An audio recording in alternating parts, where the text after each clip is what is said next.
လူသားတွေကတောင်အမေရိကရဲ့သဘာဝရိုင်းဆိုင်တဲ့စွမ်းအားကိုမသိခင်ကတည်းကသိပ္ပံပညာကထူထပ်နှက်ဆိုင်တဲ့တောအုပ်တွေရဲ့လှို့ဝှက်ချက်တွေကိုမဖော်ထုတ်နိုင်သေးခင်ကတည်းကအရေးတိုင်းရဲ့နောက်ွယ်မှာတည်စေနိုင်တဲ့မူဆိုးတစ်ကောင်ပုံကွယ်နေနိုင်တဲ့ကဘာတစ်ခုရှိနေပြီးသားဖြစ်ပါတယ်။ကိုလံဘီယာနိုင်ငံရဲ့ထူထပ်တဲ့တောအုပ်တွေလှို့ဝှက်မြစ်ချောင်းတွေမြူဖုံးနေတဲ့တောင်တန်းတွေကြားမှာတောင်အမေရိကရဲ့အန္တရာယ်ရှိဆုံးသားရဲတွေဟာအတန်တိတ်စွာလှုပ်ရှားရင်းတိုက်ခိုက်ဖို့အကောင်းဆုံးအချိန်ကိုစောင့်ဆိုင်းနေကြပါတယ်။ဒီဗီဒီယိုကိုဘလို့ထင်မြင်လဲဆိုတာကိုခမန့်မှာရေးခဲ့ပေးပါနောက်ပြီးဘယ်နိုင်ငံကနေကြည့်နေလဲဆိုတာကိုလည်းပြောခဲ့ပါဦးအတူတူစကားပြောကြရအောင်ကဲစလိုက်ရအောင်အပူပိုင်းတောအုပ်ကြီးတဲကအမြင့်ဆုံးတစ်ပင်တွေရဲ့အပေါ်ဆုံးအဖျားမှာကဘာပေါ်ရှိအင်အားအကြီးဆုံးတာရဲငှက်တွေတဲကတကောင်နေထိုင်ပါတယ်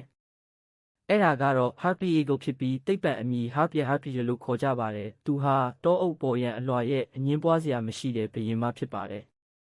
Harpy Eagle စုံတွဲတိုင်းဟာတစ်ပင်ကြီးတွေပေါ်မှာအလွန်ကြီးမားတဲ့အတိုက်ကိုတိဆောက်ပြီးငှက်ကလေးတစ်ကောင်ကိုလာပေါင်းများစွာစောင့်ရှောက်ပြီးမွေးမြူကြပါတယ်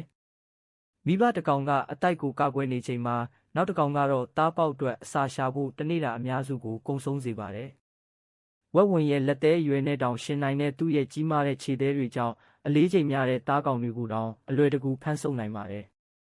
ခန္ဓာကိုယ်ကြီးမားပေမဲ့တစ်ပင်ထိပ်ဖျားတွေကြားမှာအတန်မထွက်သလောက်တိတ်ဆိတ်စွာပြန်တန်းနိုင်ပါတယ်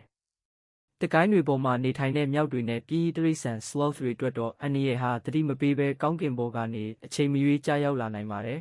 ။မြင့်မားတဲ့တကိုင်းတစ်ခုပေါ်ကနေ Harpy Eagle ဟာအရွက်တွေကြားမှာဖြည်းဖြည်းချင်းရွေ့လျားနေတဲ့ sloth တစ်ကောင်ကိုတွေ့ရှိလိုက်ပါတယ်။သူဟာမလုံမရှက်ငြိမ်သက်စွာစောင့်ကြည့်ရင်းတိုက်ခိုက်ဖို့အကောင်းဆုံးအချိန်ကိုတိတိကျကျတွက်ချက်နေပါတယ်။